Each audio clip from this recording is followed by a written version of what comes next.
Israel ने हाल ही में Hezbollah chief Hasan Nasrallah को एक एयर स्ट्राइक में मार गिराया था। इसराइल के इस कदम के बाद से ही ईरान इसराइल पर भड़का हुआ है। ईरान ने इसराइल पर सैकड़ों मिसाइलों से हमले बोले। हालांकि इसराइल के मिसाइल डिफेंस सिस्टम ने काफी हद तक इस मिसाइल हमले को नाकाम कर दिया। इस हमले के बाद इसराइल ने ईरान को जवाबी हमले की धमकी भी दी थी, जिसके बाद से ही आशंका जताई जा रही थी कि इसराइल ईरान के कई महत्वपूर्ण ठिकानों पर धावा बोल सकता है। इस बीच एक चौंकाने वाली जानकारी भी सामने आई। दरअसल ईरान पर इसराइल हमले के सीक्रेट प्लान से जुड़े कई दस्तावेज भी लीक हो गए हैं।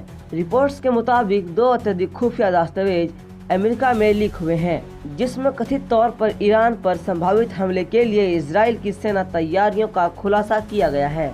इस खुफिया जानकारी के लीक होने के बाद से ही अमेरिका में खलबली मची हुई है।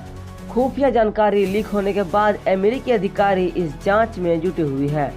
जो जानकारी अमेरिका और 5 आई सहयोगी देश ऑस्ट्रेलिया, कनाडा, न्यूजीलैंड और ब्रिटेन के पास होनी चाहिए, आखिर वह लीक कैसे हुए और किसने उन्हें ईरान से जुड़े टेलीग्राम अकाउंट पर शेयर किया। इसराइल हमले की खुफिया जानकारी लीक होने की जांच में FBI भी शामिल हो सकती है। बता दें कि अमेरिका और इसराइल काफी करीबी सहयोगी माने जाते हैं।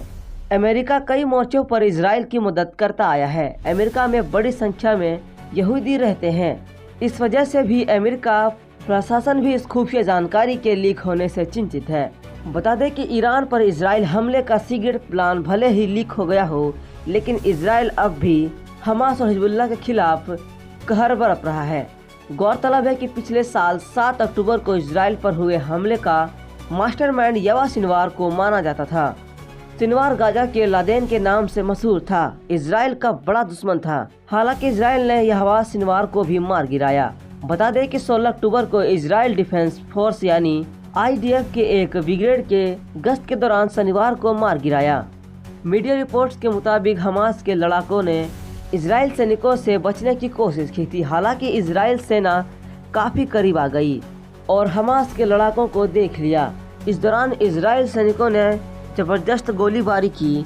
इसके कुछ देर बाद ही इजरायली सैनिकों ने ड्रोन को स्थिति का जायजा लेने के लिए भेज दिया, जिसके बाद दिखा कि यह व्यक्ति सोफे पर बैठा हुआ है और उसके अपने चेहरे में स्कार्फ बांधा हुआ था। जब ड्रोन उस व्यक्ति के नजदीक पहुंचा, वह एक डंडा फेंकता हुआ नजर आया, जिसके बाद इजरायली सैनिकों ने बिल्डिंग को निशाना बनाकर टैंक से गोला दाग दिया। इसके बाद इस हमले में आया कि घायल हालत में सोफे पर बैठा हुआ शख्स हमास का राजनीतिक प्रमुख सिनवार था।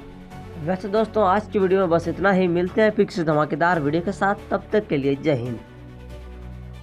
और ऐसे वीडियोस देखने के लिए वीडियो को लाइक और चैनल को सब्सक्राइब जरूर से करें। धन्यवाद।